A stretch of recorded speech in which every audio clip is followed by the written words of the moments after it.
Have you noticed the buzz about the new blood pressure guidelines? The American Heart Association together with the American College of Cardiology recently released their updated recommendations, and it has left a lot of people anxious and puzzled. Maybe you've already heard that if your top number, your systolic reading, hits 125, it now falls into the elevated category.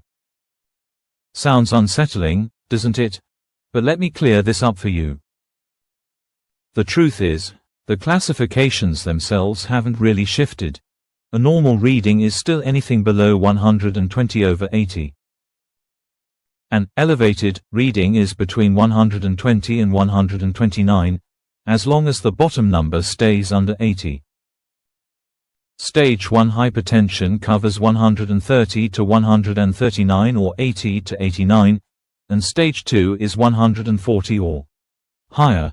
The real difference is not in the categories, but in the stronger emphasis on taking action earlier, whether through lifestyle changes or, in some cases, medication. Here's what most people miss. Blood pressure isn't a disease in itself. It's a signal, an indicator of what's happening inside your body. When we treat it only as a number, we miss the bigger story. That's why so many people are put on multiple medications and still don't feel healthy. So let's talk about what ongoing high blood pressure actually does. Consistently elevated pressure hardens the arteries, injures the delicate lining of blood vessels, reduces nitric oxide production, and forces the heart to work harder. That's serious, no doubt. But lowering the number without fixing the underlying problem is like shutting off a fire alarm while the flames are still burning. And one of the biggest root causes, insulin resistance. You've probably heard this term linked to diabetes and high blood sugar, but it's also one of the most common drivers of hypertension today. When your body becomes resistant to insulin, it responds by producing even more. High insulin levels overstimulate your nervous system, the fight or flight response, which makes your arteries constrict and raises blood pressure. It also causes your kidneys to hold on to sodium, increasing blood volume and pushing numbers up even higher.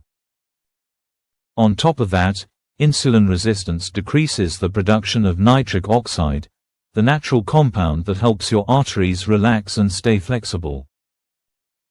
The result is stiff vessels, extra fluid in circulation, and greater stress on your heart and brain. That's why some people can eat salty foods without much impact, while those with insulin resistance see a big jump in their readings. And here's the key: there isn't a medication that can correct this by itself. The only way to truly fix the problem is to improve your metabolic health. That means cutting down on processed carbs and sugars, eating more protein and fiber, taking regular walks, especially after meals, getting quality sleep, 7 to 9 hours a night, building muscle strength, and finding healthy ways to manage stress. When insulin sensitivity improves, blood pressure often comes down naturally, and many people are able to reduce or even eliminate extra medications. This is not an opinion. This is how the body works. Now, let's look at the other side. Driving blood pressure too low, particularly in older adults, can be just as dangerous.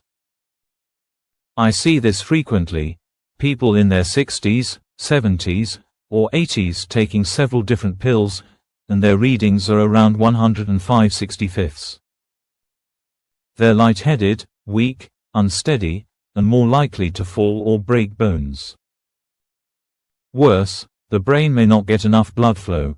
Yes, very high blood pressure increases the risk of stroke, heart attack, kidney failure, and memory loss. But pushing it too low can also cause harm. For example, the SPRINT trial found that reducing systolic pressure below 120 in high-risk patients did lower the chance of heart-related events. But it also came with more side effects, like dizziness, imbalances in electrolytes, and kidney complications. This shows why treatment must be individualized. Medicine is never one size fits all. So here's what you should do. Don't panic if you see a single reading of 125. That doesn't automatically mean you need medication.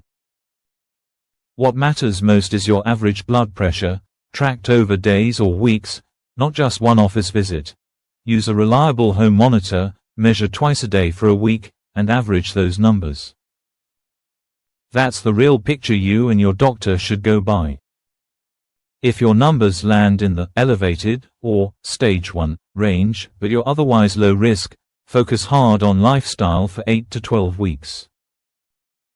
Cut back on processed foods, walk after eating, strengthen your legs, sleep better, drink less alcohol, eat plenty of potassium-rich fruits and vegetables, and use stress-relieving practices that calm your nervous system. This addresses the root causes. If, after all that, your average remains high and your risk isn't low, medication may be the next step to prevent complications. But always remember, medicine is a supportive tool, not the ultimate fix. So, don't let the headlines frighten you. Guidelines may shift, but what really matters is addressing the root drivers of those numbers. High blood pressure is not your enemy. It's a warning sign, telling you that something deeper needs attention. Listen to it, correct insulin resistance, restore the health of your blood vessels, and use medication only as part of a bigger plan. That's how you protect your heart, your brain, and your future. And one last reminder. If your blood pressure is way out of range and lifestyle measures aren't bringing it down, make sure you follow up with your doctor. If this video was helpful, share it with your loved ones, drop a comment below, and don't forget to subscribe.